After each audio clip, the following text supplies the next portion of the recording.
Bueno, algunas preguntas. Lo primero, en la presentación que hacen tanto la secretaria de Hábitat como la presidenta de la compañía, me llamó la atención esto que quiero preguntarles, ojalá me puedan responder, pero en la mención o en la explicación que hacen sobre la historia de la empresa, que muestran la capitalización del 97 y la decisión de la empresa como un caso muy exitoso, no mencionan algo que varios académicos han estudiado a fondo y es la descapitalización de la empresa Energía de Bogotá, de Codensa y Emgesa, luego de ese proceso de privatización. Hay un libro del doctor Eduardo Sarmiento Palacio, de Diego Otero, un documento también del doctor Aurelio Suárez, donde demuestran que después de ese proceso que ustedes llaman de capitalización, que fue de una privatización, Endesa, esta multinacional española, descapitalizó la empresa Energía de Bogotá por 1.700 millones de dólares. Que eso es uno de los escándalos de corrupción más grandes de la historia reciente de Bogotá. O sea, no pusieron ni un peso para invertir en la empresa. La compraron en 1.800 o compraron esas acciones en 1.800 millones de dólares y al poco tiempo, mediante dividendos y descapitalizaciones, le sacaron 1.700 millones de dólares y es algo que debe incluirse en la historia que ustedes muestran sobre lo que ustedes llaman un caso de éxito de esa privatización. Tampoco se mencionan los resultados negativos que tuvo esa privatización. Yo les recuerdo algo a las dos funcionarias. Hace unos pocos años, el presidente Santos contrató una consultoría para evaluar cómo funciona el sistema eléctrico y energético del país, y esa consultoría encontró que en Colombia y particularmente en Bogotá pagamos una de las tarifas de energía eléctricas más caras del mundo, de todo el mundo, incluso más caras que en países como Estados Unidos o como los países europeos. Y eso le resta competitividad a las empresas bogotanas y también afecta gravemente los bolsillos de los usuarios. Y frente a la calidad del servicio que ustedes señalan como algo, como un resultado positivo de esa privatización, pues les quiero decir que la calidad del servicio no es tan bueno como ustedes le plantean y me pregunto por qué no dicen esto. Por ejemplo, estamos llenos de activos viejos en Codensa. Entre 1998 y el año 2013 se presentaron 14 eventos de incendios y explosiones en las subestaciones de distribución de energía que opera Codensa, 14 eventos. El más reciente, ustedes se acordarán, la explosión de la subestación de La Concordia, que afectó gravemente al centro de la ciudad, y ASIEB, la Asociación de Ingenieros Electrónicos de la empresa Energía de Bogotá, ha demostrado que el problema es que Codensa no está modernizando la infraestructura de la red eléctrica en Bogotá y estamos llenos de activos viejos que no se renuevan e incluso han encontrado que todavía tenemos equipos de la época de los Amper Bush, cosa que es inaceptable y que muestra cómo todo esto apunta a que estas multinacionales hoy en él se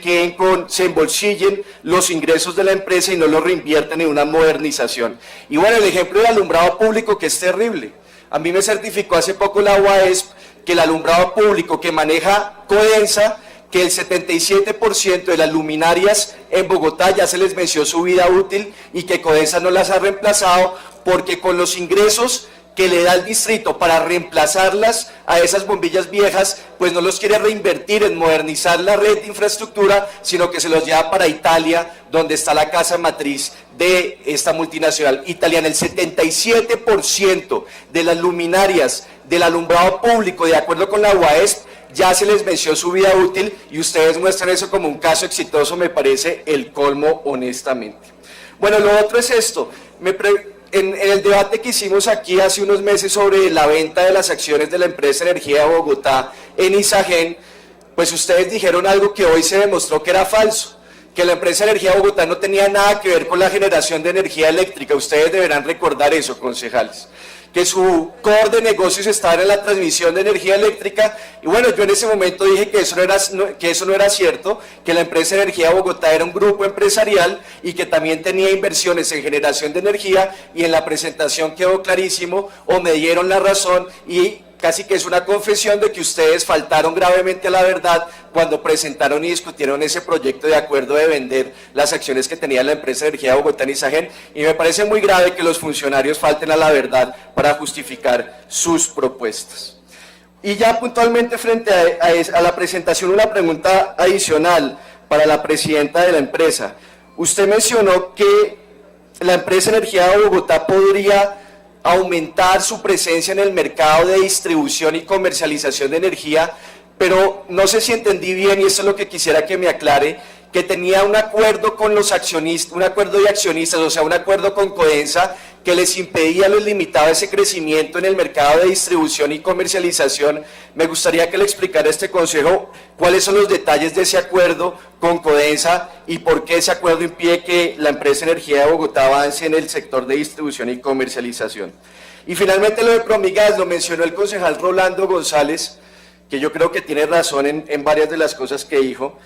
Promigas está terminando de construir una planta regasificadora en Cartagena.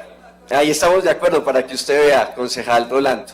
Está terminando de construir una planta regasificadora porque en el futuro cercano Colombia va a tener problemas por la escasez de gas, porque se están bajando las reservas de gas y esa va a ser la planta, la única planta en el futuro cercano que va a permitir la importación de gas. Entonces es un activo estratégico porque, repito, ahí implicaría el monopolio de la importación de gas. Ahora, Promigas también tiene casi que el monopolio de la distribución de gas en la costa Caribe. Y aquí varios concejales, el concejal Torrado, el concejal González, saben cómo ha sufrido la costa por los altos precios del gas. Aquí el doctor Aurelio Suárez dijo algo en el foro que hicimos ayer. Las decisiones que se tomen sobre la empresa Energía de Bogotá tienen un impacto nacional. Y quiero resaltar el impacto que podría tener en la costa Caribe esta decisión de vender las acciones que tiene la empresa Energía en Promigas. Entonces Promigas va a quedar con el monopolio de la importación de gas y toda la distribución en la costa Caribe, en esos municipios, y repito, allá sufren muchísimo por los altos precios del gas. Que la empresa Energía de Bogotá tenga una participación importante en Promigas, incluso le da un puesto en la junta directiva, pues le permite al Estado, pues la empresa Energía de Bogotá es pública, tener cierto control sobre Promigas. O mejor, cierto control sobre el señor Luis Carlos Sarmiento Angulo, que es el mayor accionista de Promigas. Y vender esa participación es dejar libertad, en libertad absoluta al señor Luis Carlos Sarmiento Angulo para que haga lo que se le antoje con la importación y con la distribución de gas en la costa Caribe, lo que implicará necesariamente alzas en las tarifas de gas para toda la costa y para las termoeléctricas, cosa que me parece muy grave y que genera un riesgo supremamente alto. Además, doctor Rolando, porque los socios de Sarmiento Angulo de Promigas en esa planta regasificadora son los mismos de Termocandelaria, de quienes están en el centro del escándalo por la pérdida de los recursos del cargo por confiabilidad y que la Contraloría ha dicho que en total la pérdida de ese recurso se acerca a los 600.000 millones de pesos. Entonces aquí viene algo que vamos a debatir la próxima semana, pero es esto: dejar que el interés particular, que el interés privado de estos grandes oligopolios y monopolios, tanto nacionales como extranjeros, quede con todo el control sobre activos estratégicos y sobre servicios estratégicos como el gas, es un error supremamente grande, porque el interés de ellos es bien distinto al interés nacional y pueden entrar en contradicción. Yo recuerdo esto, hace poco vino el presidente de Enel, que usted lo mencionó en su presentación, y el presidente de Enel dijo algo que es muy grave. Él dijo que su compañía y su conglomerado extranjero dice: nuestra nueva estrategia es que no más plantas grandes, ni térmicas, ni hidroeléctricas. O sea, que Enel no quiere apostarle más a esas inversiones cuantiosas porque dice que eso no es negocio para ellos y es que es muy riesgoso tener inversiones por más de 10 años. Ese tipo de interés particular o privado de estos conglomerados extranjeros chocan con el interés particular. Yo hago una pregunta: ¿a Colombia también le interesa no tener grandes hidroeléctricas? Si mediante proyectos más grandes se pueden generar economías de escalas y reducir el costo de la producción y generación de energía eléctrica. O sea, entra en contradicción el interés particular con el interés nacional. Y repito, dejar al señor Sarmiento Angulo en total libertad para hacer lo que se le antoje en la costa Caribe, cuando hoy tiene la posibilidad del Estado, a través de la empresa Energía de Bogotá, de ejercer cierto control sobre esa compañía, pues me parece un absurdo supremamente grande. Y les pregunto puntualmente si no consideran que esto es un riesgo inmenso para el interés nacional y para el interés público, porque repito, los intereses de este tipo de negociantes muchas veces entran en choque con el interés público y con el interés de todos los colombianos. Entonces, Entonces me parece bastante riesgosa esa operación de vender esas acciones y que el Estado se aleje por completo de poder tener presencia en esa compañía y cierto control para garantizar que el señor Sarmiento Angulo no se aproveche de su posición monopólica para arremeter contra el interés de los ciudadanos, especialmente los que residen en la costa Caribe. Muchas gracias, señor presidente.